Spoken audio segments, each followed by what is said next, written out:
Fala aí, galera, tudo bem com vocês? Mais um episódio aqui do Free Podcast e hoje nós recebemos Eduardo Faria, professor de teologia e criador de conteúdo, que compartilha sua trajetória de fé, conversão e missão de ensinar e esclarecer a fé cristã no mundo atual.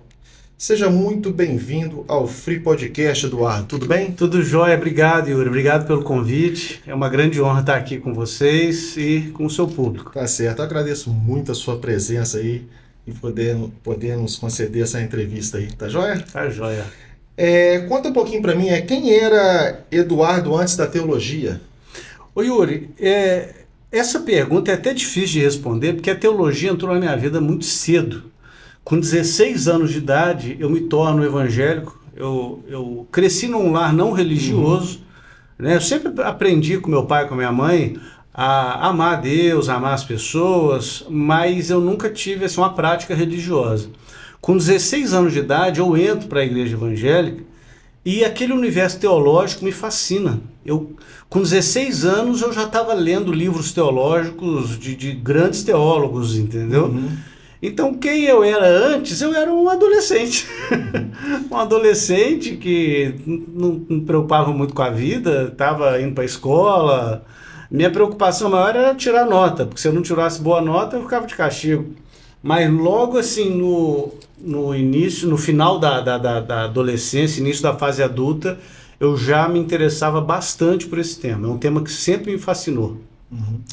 Mas o que te levou tão jovem você já ir para esse tema e ingressar você é da igreja evangélica.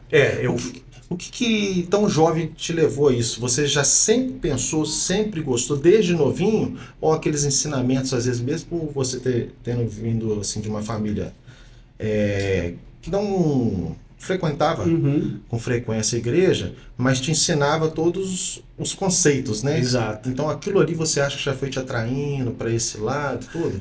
É interessante, Yuri, essa pergunta, porque eu acho que ninguém nunca me fez essa pergunta. Eu aprendi sobre a existência de Deus. Deus existe. E se Deus existe, então não existe nada que ele não possa exigir de nós. Porque se ele existe, ele é o doador da vida, ele é o doador do ar que a gente respira, ele é o doador de tudo. A nossa existência se deve a ele. E eu também aprendi sobre a noção de pecado, sobre a noção de que nós obedecemos à vontade dele, que nós fazemos o mal. E eu ficava, como resolver essa tensão? Se Deus existe e eu sou pecador, como resolver isso? E eu cresci num lar, como eu disse, né, não religioso, então não me foi me respondido muito sobre isso. Com 16 anos de idade, eu sou convidado por uma amiga, uma prima minha, a assistir o coral da igreja presbiteriana, uma igreja grande aqui de Juiz de Fora, lá no bairro Fábrica. E eu fui assistir as apresentações do coral, me fascinei com aquilo, fiz muitas amizades com os adolescentes da igreja, os jovens, e aí eles convidaram para assistir e para participar dos cultos. E eu aceitei o convite, tinha muita menina bonita também, né? Eu com 16 anos, é normal. E eu começo a frequentar a igreja e teve um domingo em específico que o pastor pregou sobre a nossa necessidade de perdão, como que o nosso pecado ofendia a Deus e o fato de que Jesus morreu na cruz para nos perdoar dos pecados. Cara, eu não sei explicar, eu acho que foi uma coisa mística mesmo, porque naquele momento essa mensagem fez sentido para mim. Eu senti de uma forma muito intensa, assim, o perdão de Deus, sabe, um convite a caminhar com Jesus. E com 16 anos de idade eu tomei essa decisão e já se vão aí quase 30 anos. E quando surgiu o desejo de você ser pastor? E qual o motivo? Talvez, assim, passar o que você aprendeu de fato para o próximo? Qual que era a sua visão em relação a isso? Exato. Eu estava num contexto na igreja evangélica, e você até perguntou quem que eu era antes da teologia, né? Eu já queria ir para o curso de teologia com 18 anos. Eu queria fazer faculdade de teologia antes de fazer jornalismo. Eu só fiz jornalismo porque meu pai exigiu. Ele falou, não, antes de você ir para o seminário, você vai fazer uma outra faculdade. Mas então eu estava nesse contexto da igreja em que o pessoal da igreja, eu também identifiquei que eu tinha dons, habilidades na área de ensino. Eu sempre gostei muito de ensinar. E na área do cuidado de pessoas. Eu sempre gostei muito de aconselhar as pessoas e as pessoas me procuravam para isso. Então, naquele contexto onde eu estava, ensino e cuidado de pessoas, naturalmente me levou para o ministério pastoral. Entende? Entendi. Então, foi um período longo de preparo. A igreja presbiteriana, ela leva o período de preparo para o pastoreio muito a sério. São 3 anos servindo numa igreja local como aspirante. Depois são 4 anos de seminário e depois tem mais 1 ano de licenciatura. Então são 8 anos de preparo e só depois desses 8 anos que o candidato é candidato no sentido candidato ao pastorado, né? Uhum. O candidato é ordenado. Então eu segui esse caminho. 3 anos numa igreja local, depois mais 4 anos de seminário, depois mais 1 ano de licenciado, e aí no final dessa jornada eu fui ordenado pastor. Mas por causa disso daí, eu gostava de ensinar e gostava de direcionar as pessoas. Até hoje, né, as pessoas me procuram para isso. Então, naquele contexto, me direcionou para o Ministério Pastoral. Uma observação, você chegou a trabalhar como jornalista ou não? Não. Mas chegou a se formar? Me formei. Eu me formei. É interessante essa história, porque eu queria ir para o seminário com 18 anos, e meu pai não deixou. Ele falou, não, primeiro você faz uma faculdade, faz a faculdade que você quiser, mas faz uma faculdade, depois você vai para o seminário para ser pastor. Uhum. E aí eu fiz jornalismo aqui na UFJF, né? E eu lembro assim que eu me formei em 2005, na verdade no iniciozinho de 2006, né, por causa das greves e tal, mas terminei em 2005, 2006 eu iniciei o meu curso teológico no Seminário Presbiteriano de Campinas, lá no interior de São Paulo. Na verdade, então, você desde cedo mesmo tinha convicção do que queria, fez essa faculdade, entre aspas, nada mexeu com você para tentar, não... Não, eu sempre gostei demais do jornalismo, demais, assim, a faculdade me acrescentou muito, e assim, coincidências da vida, né, hoje, aí já dando um salto no futuro, a gente vai chegar lá, deixei de ser pastor, virei católico, e estou sendo bastante jornalista, porque eu atuo... Né, eu tenho um programa de entrevistas no YouTube, tenho um programa de entrevista na TV Evangelizar, então eu estou atuando, além de professor de teologia, também como jornalista, querendo ou não. Né? Então nós vamos chegar lá. Então, as voltas que a vida dá, né? O que o período de seminário você acha que mais transformou em você, esse período de seminário? O período de seminário foi um período de muita maturidade pessoal, porque... foi a primeira vez que eu morei sozinho, né? Até então eu sempre morei com os meus pais, porque eu fiz faculdade aqui em Juiz de Fora mesmo. Uhum. Então foi um período de grande maturidade pessoal. Eu tive que... foi a primeira vez assim que eu tive que tomar minhas próprias decisões por mim mesmo. Então eu estudava de manhã no seminário, de tarde eu dava aula num curso de inglês. Eu era professor de inglês na época, para poder sustentar, porque... os custos eram muito altos, morar em outra cidade e tal. Então, foi um período de muito crescimento pessoal e também, academicamente, o seminário que eu fiz foi um seminário muito bom na área de Bíblia. Então, eu aprendi muito a manusear a Bíblia, a interpretar a Bíblia, a enxergar a Bíblia dentro do seu contexto histórico, geográfico, literário. Foi... assim, até hoje eu tenho grandes amigos que surgiram dessa época e a destreza que eu tenho com o texto bíblico vem desta época também.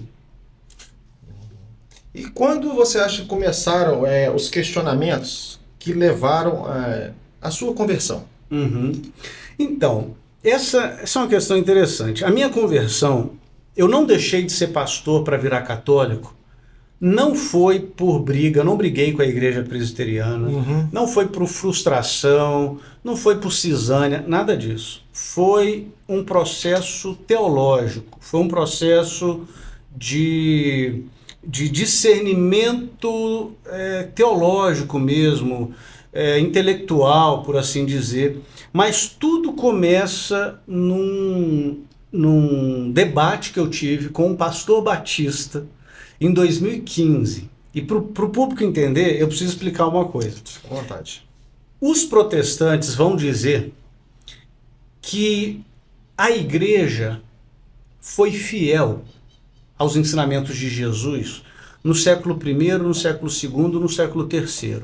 No século IV, com a conversão do imperador Constantino, a igreja se corrompeu e aí começou a entrar na igreja católica uma série de erros, né? A intercessão dos santos, imagens, aquela história. Para que eu vou pedir para santos, eu posso pedir para Deus? Não posso ter imagem, porque a Bíblia fala que não é para fazer imagens. Não adianta rezar pelos mortos e etc. Mas tudo isso, né, me foi ensinado que isso foi depois de Constantino, depois do imperador Constantino, no século IV. Então a igreja no século I, II e III foi uma igreja fiel. Pois muito bem, em 2015 eu estava num evento lá em Campinas e eu sentei com um pastor batista para a gente conversar e eu era pastor presbiteriano. Os presbiterianos batizam crianças. Os batistas não batizam crianças. Tem gente que acha que os evangélicos não batizam crianças no geral, mas não, tem muitos evangélicos que batizam crianças. Os presbiterianos, os luteranos, os anglicanos. Então, eu era presbiteriano, Yuri, e obviamente eu batizava os bebês, as crianças, e eu achava que era uma negligência negar o batismo às crianças. E ele, o meu debatedor, era batista, e ele não batizava crianças, e ele achava que era um erro batizar crianças. E a gente começou a debater. Começou numa conversa, a gente estava num restaurante, e a conversa começou a crescer, virar um debate. Começou a sentar um monte de gente ao nosso redor, os presbiterianos torcendo por mim, os batistas torcendo por ele. E chegou num momento, eu usando vários argumentos bíblicos, eu usei vários argumentos bíblicos a favor de batizar crianças. Ele usou vários argumentos bíblicos contra batizar crianças. Até que chegou um momento, Yuri, que eu lancei um argumento que eu achei que faria com que eu ganhasse a discussão. Eu falei, já há registros no século II de batismo de crianças. Por que esse argumento é importante? Porque o século II é muito próximo aos apóstolos, é muito próximo do primeiro século, da época que Jesus viveu. Então, se já no século II existia batismo de criança, isso significa que é uma prática antiquíssima da cristandade. Sim. Então eu usei esse argumento. Já há registros no século II do batismo de crianças. E a resposta que ele me deu tirou meu chão. Ele falou assim, Eduardo, você está certo. Mas se você for usar o argumento da antiguidade da prática para justificar a prática, você vai ter que aceitar também devoção a Maria, imagens e oração pelos mortos. Eu falei, como é que é? Porque são 3 práticas que os protestantes rejeitam. Eu falei, como é que é? Ele falou, exatamente. Se você for usar o argumento da antiguidade da prática para justificar a prática, você vai ter que aceitar também devoção a Maria, imagens e oração pelos mortos. Porque todas essas práticas são antiquíssimas e nem por isso você as aceita. Ou aceita, meu amigo presbiteriano. E riu. E eu fiquei sem resposta, comecei a gaguejar, perdi o debate, fiquei quieto, pus minha viola no saco, fui embora. Mas eu comecei a estudar, eu falei, não é possível. Aí meio que esse foi o ponto decisivo. Você fez uma outra observação que você não... Não foi o ponto decisivo, mas foi o ponto pivô, assim, o ponto que foi uma rachadura na barragem, sim, entendeu? Que começou a sair uma biquinha de água, assim. Eu falo que foi a minha primeira faísca. Porque a partir daquele momento eu comecei a estudar como que era o cristianismo do século II e do século III. Como que era o cristianismo antes da suposta degeneração do imperador Constantino. E estudando a igreja cristã do século II e do século III, foi um processo longo, tá, Yuri? Foram 4 anos de estudo. 4 anos de eu lendo e correndo atrás.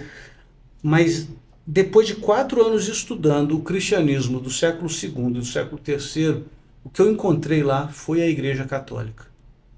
Já aquela história que me contaram, que a Igreja Católica é uma degeneração do cristianismo original, não é verdadeira.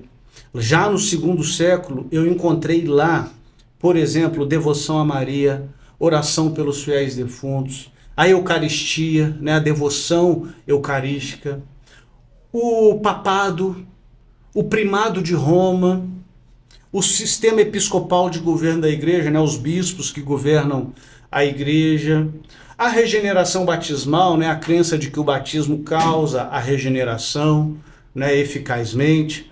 Então, uma série de coisas que eu rejeitava, dizia, não, isso é inovação da igreja. Imagens.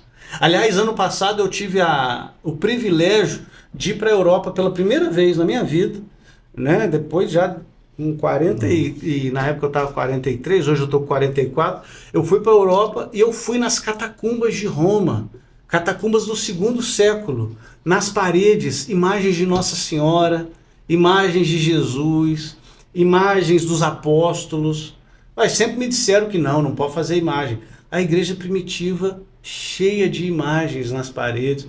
Então, quanto mais eu investigava, mais eu percebia que a igreja nasceu católica.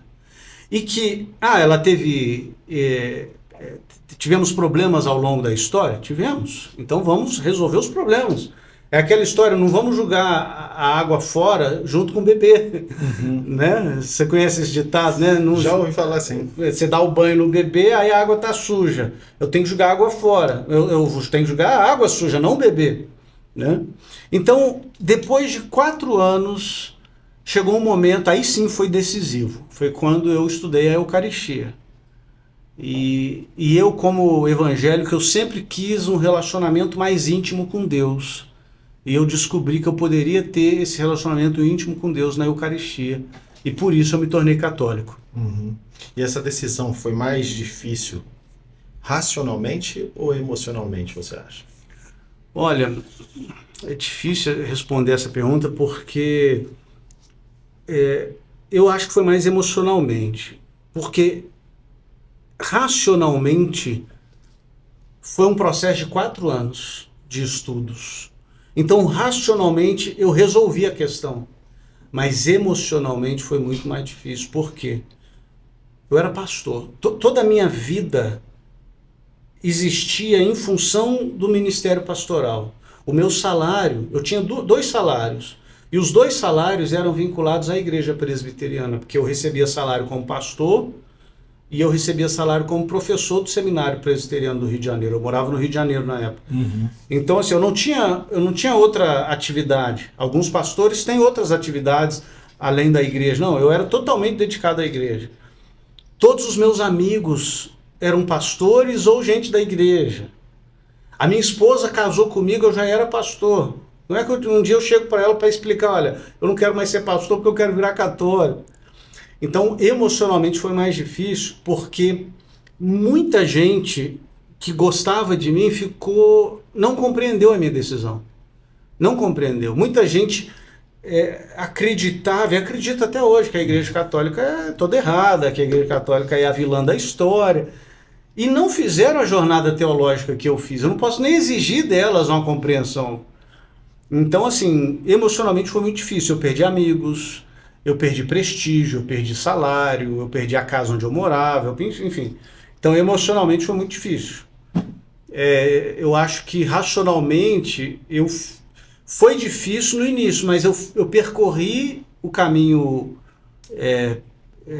acadêmico, o caminho das pesquisas, entende? E existiu medo em ter tomado em algum momento a decisão errada? Não. Ou quando você tomou de fato a decisão, você já tinha... Não. Quando eu tomei a decisão, eu eu já não podia mais não tomar a decisão, assim, por assim dizer, né? Eu lembro que em 2019, foi no meio de 2019, eu estava com a minha esposa no restaurante, minha esposa pegou minha mão e falou assim, amor, como é que você tá? E eu comecei a chorar. Eu não sou muito de chorar, mas eu tava aquela questão, muita pressão psicológica, assim, muita emoção. Sim, sim. Ela falou, como é que você tá? Aí eu comecei a chorar, aí ela mesma respondeu, ela falou, você não está bem, né? E eu sei por que você não está bem. É porque você quer se tornar católico e está com medo das consequências. Saiba que eu estou pronta, eu estou contigo nessa, vamos junto. Quando ela falou aquilo, foi uma questão assim de poucos meses depois eu comuniquei aos meus superiores na igreja presbiteriana, pedi, chama despojamento, né? Que é pedir desvinculação da igreja presbiteriana, e em dezembro de 2019 foi a minha primeira comunhão. E assim, em momento nenhum eu tive a menor dúvida de que eu estava dando o passo correto, entende? E você acha que nesse momento, esse dia que você estava com sua esposa, que você se abriu com ela, você acha que a paz interior começou ali, sua? Sim. Devido à escolha e tudo, mas até aquele momento vivia aquela pressão. Sim. E a paz, você acha que começou naquele momento ali que ela te apoiou? Sim, eu acho assim, o apoio dela foi muito importante, porque era uma jornada minha e ela estava angustiada também, sem Sim. entender nada, cara. Eu lembro, assim, o dia que eu contei para ela, ela ficou desnorteada. Como assim? Ela era presbiteriana também. Como eu disse, ela casou com um pastor presbiteriano. Então, assim, o apoio dela foi fundamental, sem sombra de dúvida.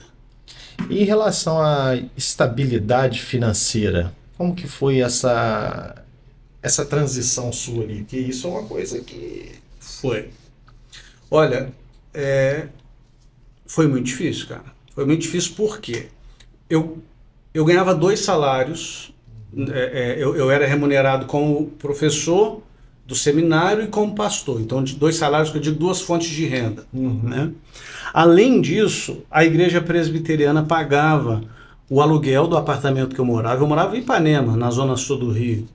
Eu não tinha condições de pagar um aluguel lá. A igreja presbiteriana pagava meu plano de saúde, meu INSS, a gasolina, o plano de saúde dos meus filhos, plano de aposentadoria particular. Os pastores presbiterianos têm uma série de benefícios, entendeu? Eu tinha todos esses benefícios. Era salário, INSS, aluguel, fundo de aposentadoria, combustível e plano de saúde. Era tudo um pacote de benefícios que todo pastor presbiteriano tem e eu tinha, né? Então, quando eu renuncio ao ministério pastoral, eu fiquei do dia para a noite, sem salário, sem casa para morar, sem nada. E não foi assim, momento nenhum culpa da igreja presbiteriana, não. Eu que pedi para sair, né? Então eles, muito pelo contrário, eles me trataram com muito respeito. O pessoal da igreja presbiteriana me tratou com muita fraternidade, eu diria. Mas foi muito difícil, cara, porque querendo ou não, eu era casado, tinha uma filha, como é que eu ia... Mas eu pensei uma coisa, Yuri, e esse foi um pensamento que martelou muito na minha cabeça. Eu não me tornei pastor por causa do dinheiro. Então eu não posso permanecer pastor por causa do dinheiro. Sim. Né? Se eu não me tornei pastor por causa do dinheiro, eu não posso permanecer por causa do dinheiro. E se eu acredito que de fato Deus queria que eu me tornasse católico, eu tinha que confiar no cuidado de Deus, na providência divina.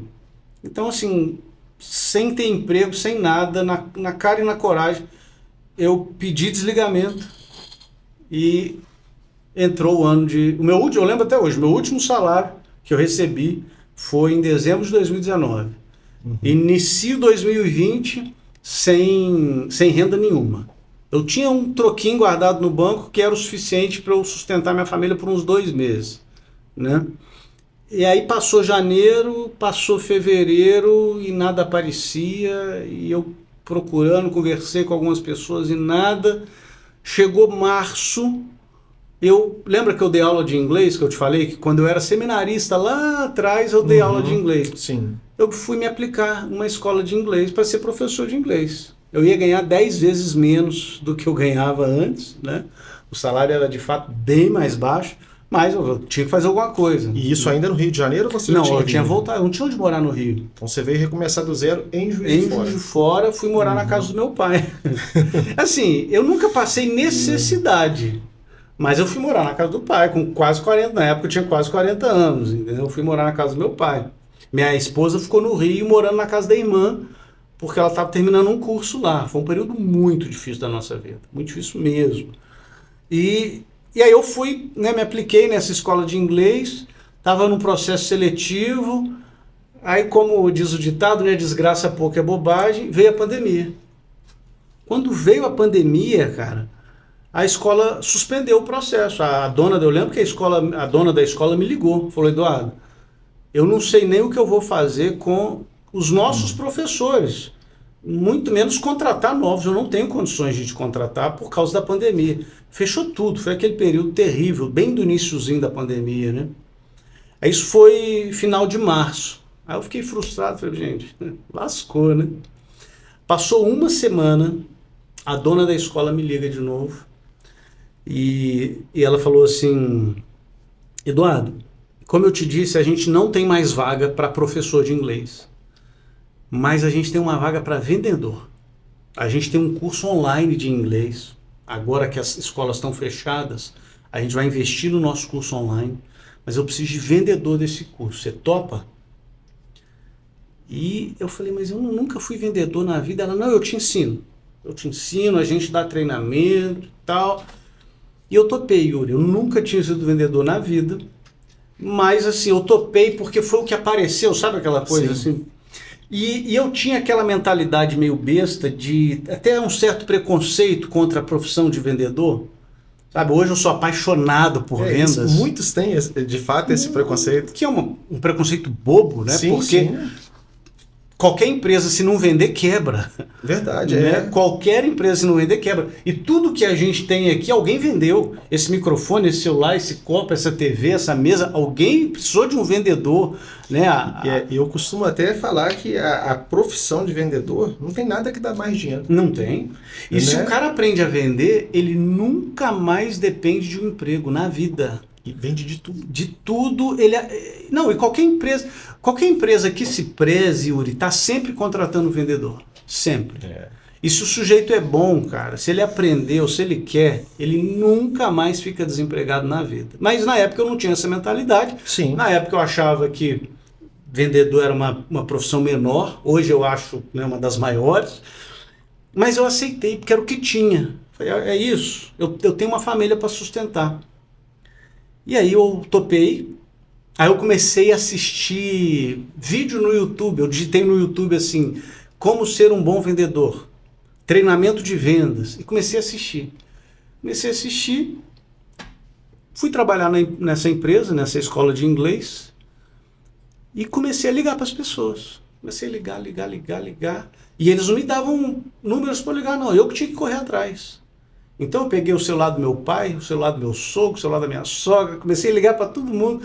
Olá, aqui é o Eduardo, eu trabalho na escola de inglês tal. Você já fala inglês? Ah, você não fala inglês? Por que você não fala inglês? Não é importante para você? Ah, é falta de tempo? É falta de dinheiro? Como é que é? Se você falar inglês, isso vai melhorar a sua vida de quais formas? E se eu te apresentasse hoje um método que cabe na sua agenda, que cabe no seu bolso, vamos resolver esse problema? Resumindo, em 2020 eu fui o vendedor número 1 da empresa. Tinha milhares de vendedores Brasil afora, eu fui o número 1. Eu fui convidado pelo dono da empresa, que é o Flávio Augusto, né, a dar treinamento junto com ele. Eu lembro que no primeiro mês como vendedor eu ganhei mais do que eu ganhava como pastor. Olha só. Foi uma coisa assim, eu fiquei fascinado, cara. Eu fiquei fascinado e ao mesmo tempo eu vi o cuidado de Deus, a provisão de Deus, né? Porque o cuidado de Deus me deu condições de sustentar minha família, ou seja, no meio da pandemia. De desamparou hora nenhuma, você para pensar, né? Eu lembro que teve um cara que eu liguei, era um sábado à tarde, cara, e eu fiz todo aquele roteiro. Eu falei, cara, tudo bem, aqui é o Eduardo, trabalho na escola de inglês. Você já fala inglês? Ele, não falo. Mas como que você não fala inglês, cara? Você não acha importante falar inglês? Ele, não, eu acho importante. Eu, mesmo, se você falasse inglês, sua vida ia melhorar em qual sentido? Ele, eu ia poder ter um emprego melhor. Eu não lembro o que ele falou, se era emprego ou se era questão de faculdade. Eu ia poder fazer o mestrado, porque eu preciso de uma língua estrangeira. Eu, cara, mas por que você não resolve isso até hoje, cara? Você está me falando que se você falar inglês, vai melhorar a sua vida, e por que você não fala? Ele, olha, eu vou ser sincero, cara, é falta de dinheiro mesmo. Eu não consigo, até hoje eu não encontrei um curso que caiba no meu orçamento. Eu falei, fulano, olha, eu tô com um curso aqui que eu vou te explicar como é que funciona. Se você gostar da metodologia e se couber no seu orçamento, você está me dizendo que você vai resolver esse problema agora? Aí ele falou, vou fazer, se couber no meu orçamento, sim. Aí eu expliquei para ele toda a metodologia, falei o preço, falei, agora você me responde, cabe no seu orçamento?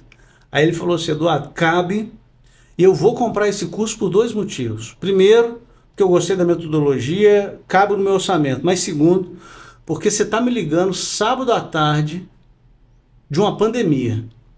Eu preciso comprar esse curso, não é possível. Quem que vai me ligar sábado à tarde de uma pandemia para me vender o curso de inglês? Então assim, eu sou até hoje, né? Mas eu era incansável, cara. Eu era imparável, sabe? Eu vou fazer esse negócio dar certo. Então foi assim que eu me mantive depois que eu deixei E foi até, assim, falando da questão da fé, né? Quando essa questão do curso de inglês não deu certo, de eu ser professor, eu fiz uma novena para São José. Aliás, fica a dica aí pro pessoal que está nos assistindo. Precisa de emprego, principalmente homem, precisa de emprego, precisa sustentar a família. Faça uma novena para São José. Porque São José teve que sustentar Nossa Senhora e o menino Jesus no Egito. Ele teve que fugir para o Egito porque Herodes queria matar as crianças. E ele sustentou a Sagrada Família e ele ajuda a gente a sustentar a nossa. E eu lembro que quando acabou a novena para São José, a mulher me liga perguntando se eu não queria ser vendedor, entendeu? Então teve esse lado também da intercessão de São José. E hoje você vê toda a crise que você passou de trabalhos financeiros e tal, você pegando a sua vida atual de hoje, foi necessário? Totalmente, porque hoje eu consigo viver do que eu amo, que é ensinando teologia, mas aprendi como vendedor de curso de inglês a trazer alunos.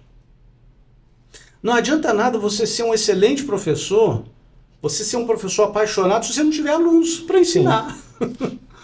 Então, toda essa crise, primeiro que me ensinou a confiar em Deus. Deus nunca me deixou faltar.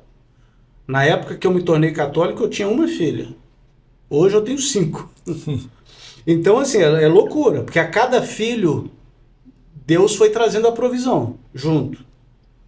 E tudo isso foi mesmo um parto mesmo, sabe? Aquele momento do parto em que o bebê se prepara para a vida fora do útero, sabe? Tudo isso foi muito importante na minha jornada.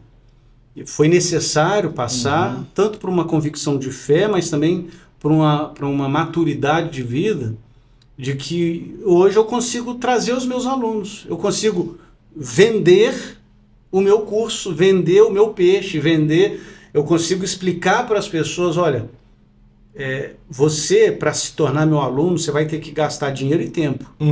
Então eu tenho que convencer para a pessoa que vale a pena ela gastar dinheiro e tempo comigo, que o que eu vou entregar para ela vale mais do que o dinheiro e o tempo que ela vai me entregar. E eu tenho plena convicção de que vale. Tem que ter um poder de convencimento danado, né? Então, cara... Inicial, quer dizer. O processo de vendas é uma condução, cara. É você pegar na mão do cliente e conduzi-lo a mostrar para ele que o que você tem vai solucionar a dor dele. Se você está com dor de cabeça, Yuri, eu não preciso de ter poder de convencimento para te vender uma Novalgina. Verdade. É só falar assim, cara, isso aqui vai curar a sua dor. Você já foi na farmácia com dor? Para comprar um remédio? Sim. Várias vezes. O farmacêutico não precisou me convencer que aquele remédio vendia. Eu estava com uma dor e eu sabia que aquele remédio ia sanar minha dor. Eu fui lá e comprei. Então, o vendedor, ele só precisa mostrar para o cliente dele que o que ele está entregando vai sanar a dor dele. Entende? Sim, entendo. Por isso que eu digo que é uma condução. E eu penso, né, que o que eu ofereço para as pessoas vai sanar uma dor, vai fazê-la crescer, vai fazê-la melhorar, vai melhorar a vida dela, a família dela, o entorno dela. Então, o convencimento reside muito na minha convicção de que o que eu ofereço vai trazer um valor, não é igual ao que ela está me pagando, é maior do que ela está me pagando. E graças a Deus, assim, eu não sei se eu tenho esse dado aqui, mas, por exemplo, eu tenho os meus cursos online na internet, né? E deixa eu ver se eu consigo ver aqui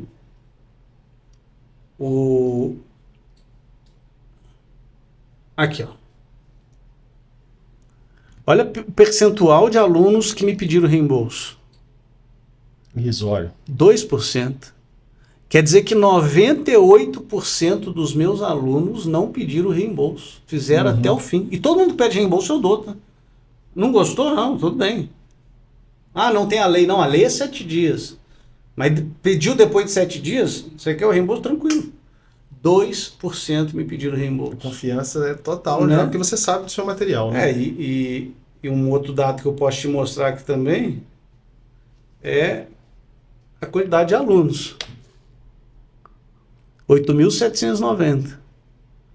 8.790. Então, 8.790 alunos, 98% se tornou aluno e não pediu reembolso. Ou seja, a pessoa deve ter gostado, né? Pô. Né? Não falo isso para me exaltar, nada disso. É fato, né? É para deixar claro para as pessoas que se você oferece algo de valor para alguém, com honestidade, com vontade de melhorar a vida do outro, o seu sustento é uma consequência. Verdade. Né? Qual o maior erro das pessoas hoje falar sobre a fé hoje? Cara, na minha opinião, o maior erro é o subjetivismo. É a pessoa achar que fé é o que funciona para ela.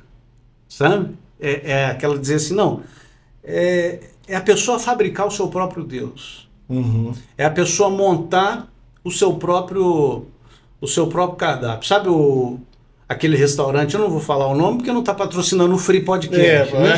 Mas aquele restaurante de massas, que você vai lá, você escolhe a massa, escolhe o molho e escolhe os acompanhamentos. Uhum. Bacon, azeitona, palmito, não sei o quê. Aí você vai montando do jeito que você quer. Tem gente que trata a religião dessa forma. Ela vai montando do jeito que ela quer. Não, eu quero isso aqui do cristianismo, isso aqui do budismo, isso aqui do espiritismo, isso aqui do islamismo. Não, isso aí, cara, a pessoa que está fazendo isso, no fim das contas, ela é o próprio Deus. Ela está se colocando no lugar de juiz. Eu acho que a pessoa ela tem que se submeter àquilo que Deus se mostrou, Deus se revelou. E Deus se revela de várias formas. Deus se revela na natureza. Quando a gente olha para a natureza, a gente vê verdades acerca de Deus. Deus se revela na Bíblia. Quando a gente lê a Bíblia, a gente vê quem é Deus, Deus Criador, Deus Redentor, Deus Sustentador das nossas vidas. Deus se revela acima de tudo na pessoa de Jesus Cristo. Quando a gente olha para Jesus Cristo, a gente vê quem é Deus. Então, eu acho que as pessoas elas precisam entender, e o mundo que a gente vive isso mostra, que a gente tem que sair do trono de juiz e se submeter àquilo que Deus nos mostra, e assim a nossa vida vai ser ordenada. Por isso que às vezes existe muita confusão. Total. Né? Nessa questão essa confusão religiosa, de fato, a pessoa se encontrar e tal. As pessoas querem um Deus que as abençoe, mas não quer um Deus que as governe. É aquele rapaz que reza para passar num concurso público. Aí ele passou, esqueceu de Deus. Entendeu? Reza para conseguir alguma coisa. Conseguiu, esqueceu de Deus. Ou seja, Deus só serve para me abençoar. Isso pode ser uma ingratidão ou falta de conhecimento, hein? As duas coisas. As duas coisas, entendeu? Tem a questão da ingratidão, tem a questão da falta de conhecimento, mas é uma tentativa de manipular o sagrado. E Deus não se deixa manipular. Deus, ele é o Senhor, ele não é servo. E ao ser Senhor, ele é um bom Senhor. Ele não é um déspota que quer manipular as nossas vidas. Não. Quando ele nos dá suas leis e preceitos, é para o nosso bem. Assim, quando eu digo para o meu filho, não põe o dedo na tomada, não ponha o dedo... Essa semana mesmo eu tive que dar uma bronca no meu filho, porque o forno estava quente e ele queria pôr a mão no forno. Eu falo, filho, não põe a mão que você vai se queimar. Eu estava sendo um mau pai? Não, eu estava orientando meu filho, não põe a mão no forno que você vai se queimar. As leis de Deus é a mesma coisa. Não é que Deus é um estraga-prazeres. É que ele não quer que a gente ponha a mão no forno. Ele não quer que a gente ponha a mão na tomada, que a gente vai se queimar, a gente vai se arrebentar. Né? E, da mesma forma, se meu filho pusesse o dedo na tomada e levasse um choque, ou pusesse o dedo no forno e se queimasse, eu iria abraçá-lo e iria acolhê-lo do mesmo jeito. Então, mesmo a gente errando tanto, Deus nos abraça, nos perdoa, sempre tem um recomeço. E o que te marca hoje nos testemunhos? O que mais te marca? Hoje, o que mais me marca... Muitos alunos, né? As pessoas ordenando as suas vidas. Deixa eu explicar isso. Tudo foi criado com um propósito. Todas as coisas têm um para quê, tem um propósito. Aristóteles, né, o grande filósofo Aristóteles, ele dizia que tudo tem 4 causas. A causa material, a causa eficiente, a causa formal e a causa final. Tá? Causa eficiente, quem que causou aquilo? Causa material, do que aquilo é feito? Causa formal, qual que é o formato daquilo? E causa final, para que aquilo serve? Então vamos pegar esse copo aqui. Causa eficiente, é a fábrica do copo, eu não sei qual que é o nome. Causa material, vidro. Causa formal, a forma de uma taça. E causa final, reter líquidos, a gente beber. Certo? Sim. Pegar esse celular aqui, causa eficiente, a Apple. Causa material, plástico, minério de ferro, etc. Causa formal, é um retângulo. E causa final, fazer ligações, acessar a internet. Tá? Se eu usar uma coisa diferente da sua causa final, eu vou ter problema. Se eu usar esse copo aqui para beber água, ótimo, ele vai funcionar perfeitamente.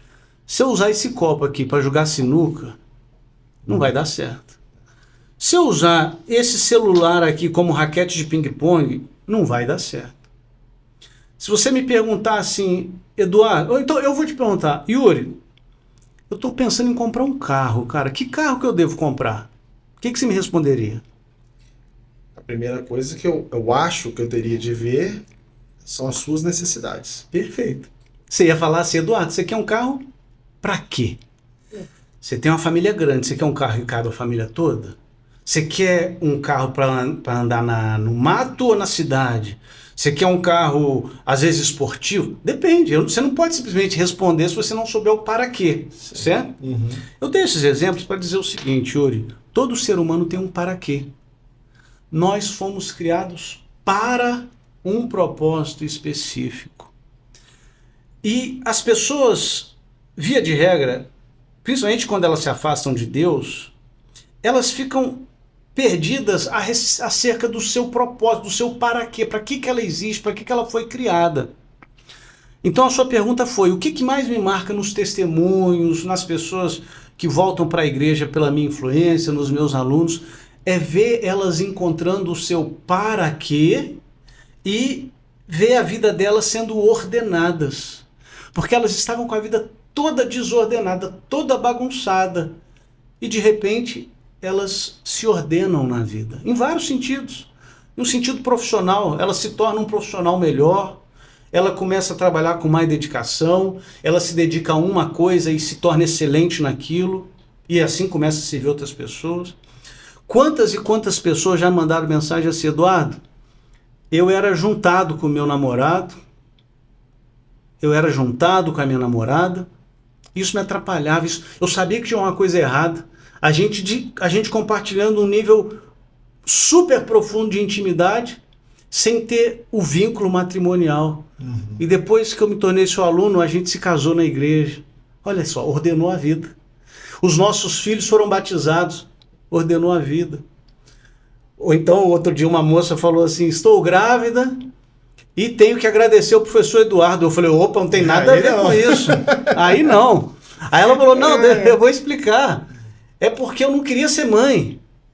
E depois que eu conheci o que a igreja nos ensina, eu me casei e hoje eu me realizo na maternidade.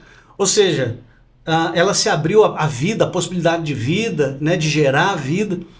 Então, a ordenação na vida das pessoas é o que mais me faz pensar assim: valeu a pena. Valeu a pena. E essa questão é interessante, que fica igual uma receita de bolo, né? Se você trocar o ingrediente ou pular a etapa, a tendência de que dê errado. Sim. Né? Sim. E é só aquela existe acaba que existe um caminho, uma regra a ser percorrida. Existe uma regra de vida. Sim. As pessoas às vezes distorcem a forma como vê, ou não acreditam, e é onde começa a se perder e depois fica essa confusão para se encontrar, né? Yuri. Existe uma regra de vida. E hoje as pessoas não gostam disso, não, né? Ah, não, que regra, eu vivo do jeito que eu quiser e tal. Mas as pessoas não levam isso a sério em nenhuma outra parte. Por exemplo, que é um exemplo de que as pessoas não levam isso a sério, esse negócio de que eu não preciso de regras. Você comprou um carro, o carro está lá no manual, tem que trocar o óleo a cada 10 mil quilômetros.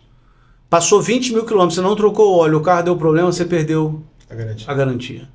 Porque você não seguiu a regra de quem? Do fabricante. Então, nós temos entre aspas, fabricante, nós temos um criador. Sim. E o criador nos deu uma regra, para quê? Para o nosso bem. Porque ele sabe o que é bom para nós. O fabricante desse celular, desse relógio, ele vai nos dizer o que é bom, como usar. Se você usar errado, você vai perder a garantia. Quantos e quantos produtos a gente perde a garantia porque usou errado, né? E assim, né? Ainda tem você seguir, às vezes, de fato, o correto, os mandamentos ali e tal, ainda tem uma vantagem em relação a isso tudo, que ali você ainda tem o perdão, né? Na fábrica não tem não. Na fábrica não tem não. Exatamente. Se a pessoa descumpriu os mandamentos, ela ainda tem segunda chance, terceira chance, quarta chance. Agora a fábrica a fábrica já era. É verdade. Eduardo, eu vou falar com você assim, como nasceu, falando um pouco da parte agora dos seus vídeos na internet e tudo, como nasceu a ideia da plataforma de ensino teológico em escala, onde você acredita que essa missão pode chegar nos próximos anos? Então, cara, eu comecei na internet, foi em 2020, foi final de 2021, início de 2022, e foi de uma forma muito orgânica, muito inusitada, pelo seguinte: eu me tornei católico em 2019, 2020 foi o ano da pandemia, 2021, no domingo de Ramos, aliás, domingo de Ramos foi domingo passado agora, a gente está em 2026, exatamente 5 anos atrás. Exatamente 5 anos atrás, no domingo de Ramos de 2021, foi a minha profissão de fé na catedral perante o Dom Gil. Eu fiz a profissão de fé. Ali, durante a minha profissão de fé, o Dom Gil pediu para eu contar o meu breve testemunho. Eu contei. E a missa estava sendo transmitida pelo YouTube. Alguém, não sei quem, recortou o trecho do meu testemunho. Foi um testemunho de 10 minutos. E colocou no YouTube, só esse trecho. Em uma semana teve 1 milhão de visualizações. Foi uma coisa que viralizou de uma forma absurda. Não foi 1 milhão no mesmo canal, mas foi 100 mil num canal, 300 mil em outro, 400 em outro, enfim. Despertou a curiosidade de muita gente, né? Com a viralização disso, um monte de gente começou a entrar em contato comigo. E eu costumo dizer que 2 tipos de pessoas entraram em contato comigo. Católicos, que estavam quase saindo da igreja, falaram assim: Eduardo, eu estava saindo da igreja, mas eu vi seu testemunho. Falei, como assim um pastor virou católico? Eu quero entender o que você viu que eu não vi. E protestantes que estavam estudando a fé católica e diziam: Eduardo, eu sou protestante e eu discordo de um monte de coisa da igreja católica, e eu discordo das imagens de Maria, do Papa, de confessar com o padre, eu discordo de um monte de coisa, mas eu queria entender por que você, como que você elaborou isso, por que você se tornou católico. E eu comecei a atender essas pessoas, atender assim, pessoalmente mesmo, passei meu WhatsApp para elas, só que o número de pessoas começou a crescer muito, eu não dei mais conta de atendê-las pessoalmente, então eu criei uma página no Instagram dedicada a isso. Comecei a postar vídeos lá e o negócio começou a crescer. Hoje a gente está com 465 mil seguidores no Instagram. Passou um tempinho, eu criei um canal no YouTube também, para postar vídeos, entrevistas também. Hoje a gente está com 190 mil inscritos. E foi assim, foi uma resposta a uma necessidade, as pessoas me procurando. E muita gente me pedindo aula. Não, mas me ensina isso. Bom, peraí, eu sou professor. Para eu te ensinar isso, eu preciso preparar uma aula e te dar uma aula. E eu comecei a montar os meus cursos. Cursos livres, né? Cursos sem nenhum vínculo assim, com nenhuma instituição. Porém, agora eu estou num momento, Yuri, que eu acho que seria mais interessante o aluno ter acesso não a um curso meu, mas a uma gama de cursos. Eu estou com uma ideia, essa ideia eu vou implementar, é um projeto novo. Aliás, eu não falei isso em público ainda. Primeira vez aqui no Free Podcast. Primeira mão aqui, ó. Primeira mão aqui, que é criar o que eu estou chamando de Catolicismo Blindado Academy, que vai ser, para o público entender, vai ser a Netflix do ensino teológico. O sujeito vai pagar uma assinatura mensal e vai entrar lá e vai ter acesso ao curso que ela quiser. Aí ela assiste o curso que ela quiser. Cristologia, Mariologia, Santíssima Trindade, História da Igreja, tem? Apologética, interpretação bíblica, pregação transformadora. Vai ter uma gama de cursos e eu já estou em contato com outros professores também, não serei eu o único professor. Né? Então a ideia é essa, ter uma plataforma, tipo um Netflix da vida. Hoje a gente tem o Netflix. Netflix é o mais conhecido, né? De ter o acesso a qualquer momento aos seus cursos. Ter um acesso a qualquer momento, a pessoa paga uma assinatura e entra lá, ela vai ter todos os meus cursos à sua disposição, e não só os meus, mas eu estou reunindo outros professores que queiram disponibilizar o seu conteúdo nessa plataforma também. A expectativa que eu tenho hoje para o futuro é que isso possa, de fato, fortalecer o católico médio brasileiro. Porque a doutrina católica é muito linda, mas a maioria não conhece.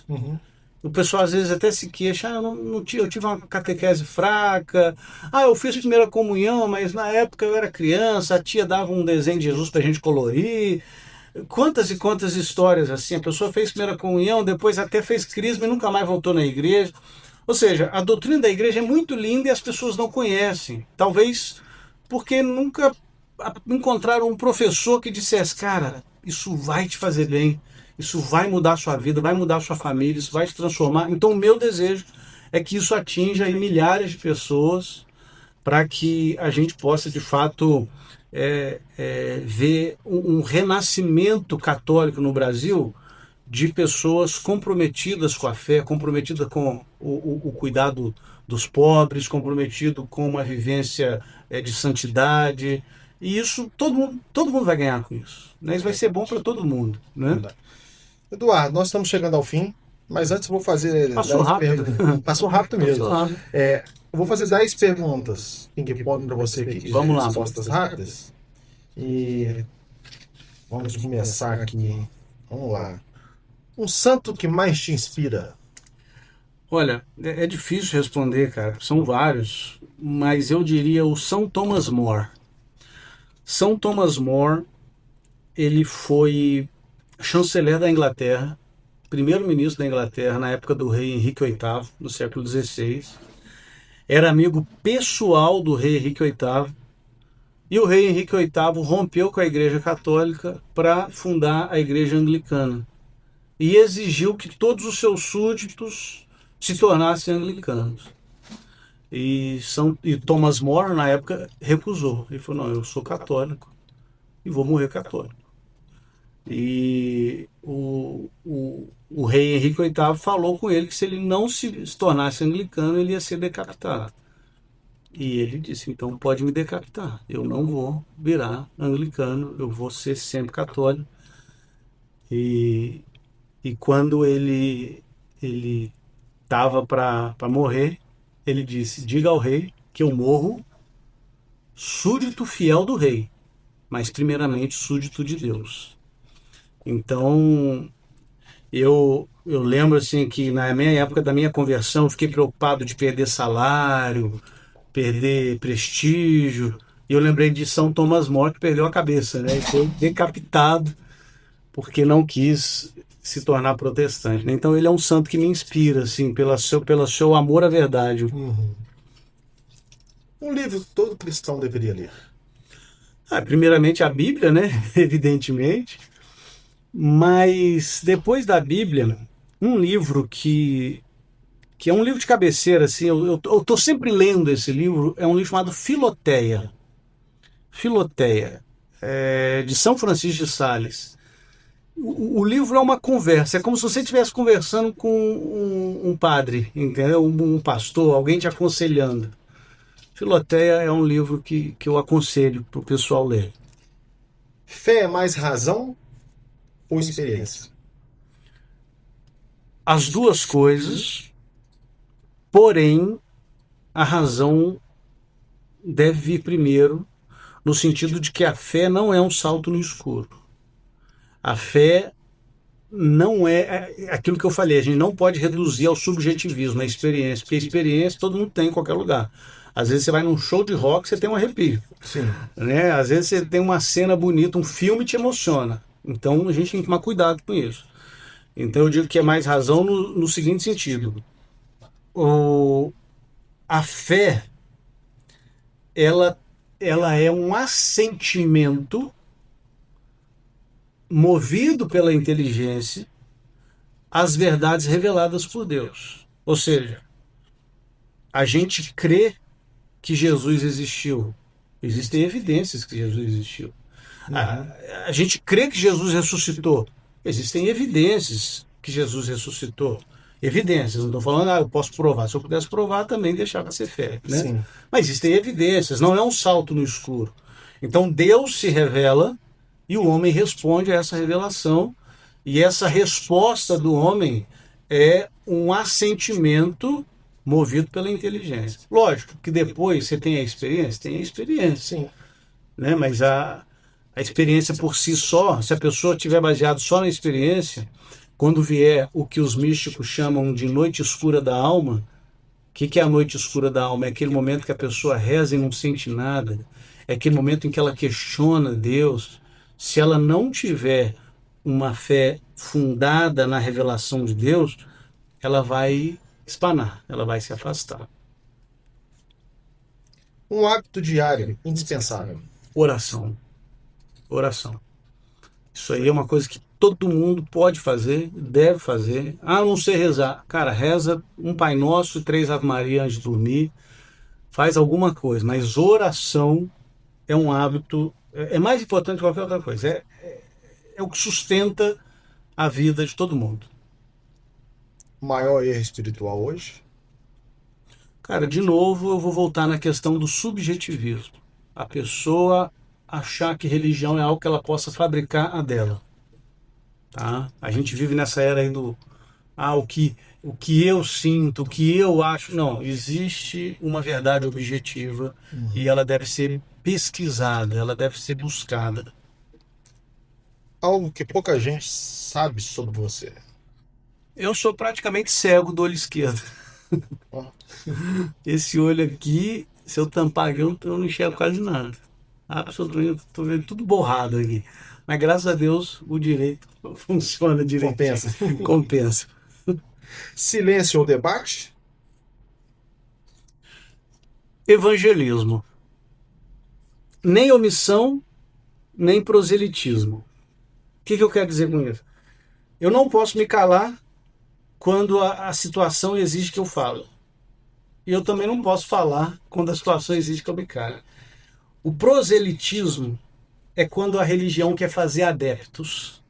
É aquela gente que quer enfiar a religião na sua goela. Uhum. O pessoal vai na sua casa, bater na porta, encher sua paciência. Isso é proselitismo. O evangelismo não é proselitismo. A diferença é, o proselitismo quer fazer adeptos. O evangelismo quer fazer discípulos. E nesse processo a gente tem que saber quando calar e saber quando falar. Então eu acho que tem que ter sabedoria. Sim. Uma palavra que define a sua missão? Verdade. Uma mensagem final para quem está nos assistindo aí. Você pode até ficar à vontade ali para sua câmera. E logo em seguida, se quiser passar suas redes sociais, pode ficar à vontade. Bom, para quem está me assistindo aqui, eu quero dizer que a verdade, antes de ser um conceito, a verdade é uma pessoa. A verdade se encarnou na pessoa de Jesus Cristo, se entregou ao Pai como um verdadeiro e próprio sacrifício. Aliás, a gente está na Semana Santa, semana onde a gente relembra e torna presente o que aconteceu. E essa pessoa, Jesus Cristo, veio ao mundo para nos reconciliar com Deus, instituiu sua igreja, enviou sua igreja com a missão de anunciar isso. Então, o convite que eu faço a você é: abra-se a essa verdade, pesquise essa verdade e lembre-se que essa verdade te sustenta. E agradecendo aqui o espaço, a oportunidade, se você quiser saber mais sobre o que eu produzo, os meus conteúdos, no Instagram é @professor Eduardo Faria, professor mesmo por extenso, professor Eduardo Faria, e no YouTube é youtube.com/catolicismo blindado. É só digitar lá Catolicismo Blindado que vai chegar a minha página no YouTube.